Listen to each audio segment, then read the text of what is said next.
âncoras podem ser qualquer objeto que a gente utiliza para poder fazer a constelação familiar.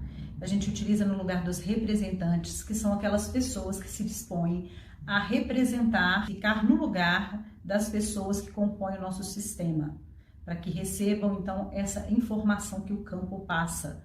Essas pessoas, elas se colocam no campo de informação, no campo da constelação familiar, que é um campo de informação. Esse campo traz as informações inconscientes do nosso sistema e esses representantes captam essa informação no próprio corpo.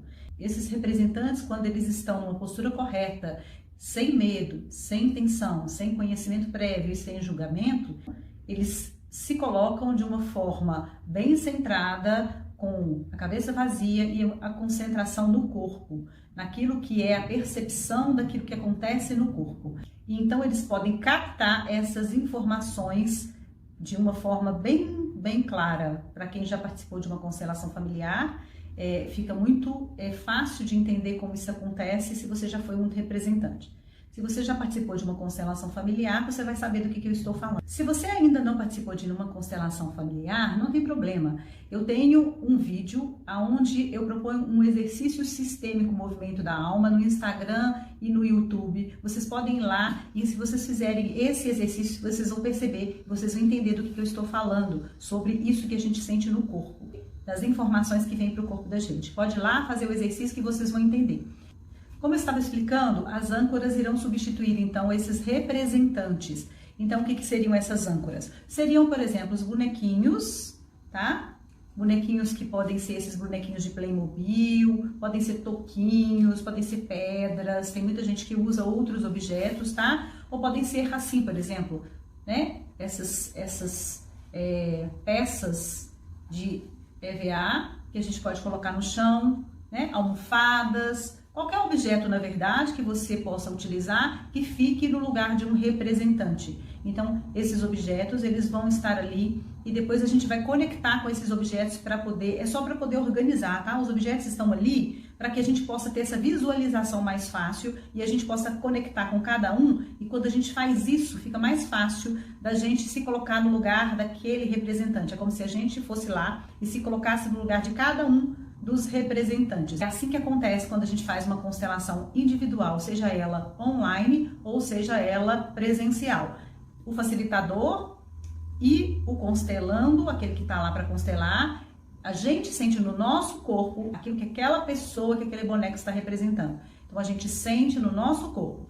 A gente se conecta, põe a mão ali em cima do boneco, ou a gente pisa em cima desse tapetinho, e aí a gente se coloca nessa posição para sentir no nosso corpo aquilo que o representante, que é uma outra pessoa, numa constelação em grupo, estaria sentindo. Na verdade, como eu disse, esses objetos são só para a gente poder organizar o campo, fica melhor da gente poder entender o que está acontecendo e fica fácil da pessoa visualizar os movimentos que estão acontecendo ali no campo para ela entender basicamente aquilo que a constelação precisa de trazer para ela como informação. Bert fala que é importante que a pessoa veja o que está acontecendo e que aquela imagem ela fica gravada, né, no nosso consciente, no nosso inconsciente, e aquilo ali vai trabalhando em nós. É importante que essa imagem fique ali, né? A gente é muito visual, né? A gente se conecta muito facilmente com as imagens e elas são muito importantes. Aquela imagem, ela acaba substituindo outras imagens que nós temos internas, que às vezes são imagens que não nos levam a uma boa solução. Então, essa nova imagem vem para poder substituir imagens internas que nós já temos e que são viciadas e que estão ali e que são de repetições e não trazem muita solução, por uma imagem de solução. Uma imagem que vai ali desfazendo aquele emaranhado. Uma nova possibilidade, um novo movimento. Que pode ser às vezes pequeno, mas que traz uma diferença grande. Porque um movimento pequeno, imagina que eu estou nessa direção. Um pouco que eu faço isso, eu já vou parar em outro lugar. Então, às vezes, um movimento pequeno traz uma grande diferença no resultado. Eu espero que tenha ajudado vocês, que vocês tenham entendido. Se vocês tiverem alguma questão sobre isso ainda, vocês podem postar aqui embaixo as suas dúvidas, me mandem perguntas, eu vou responder assim que possível, faço um outro vídeo para responder vocês. Se vocês gostaram desses vídeos, se vocês acham que isso aí pode ajudar alguém, compartilhem, dê um joinha e muito obrigada, vem comigo rumo ao mais.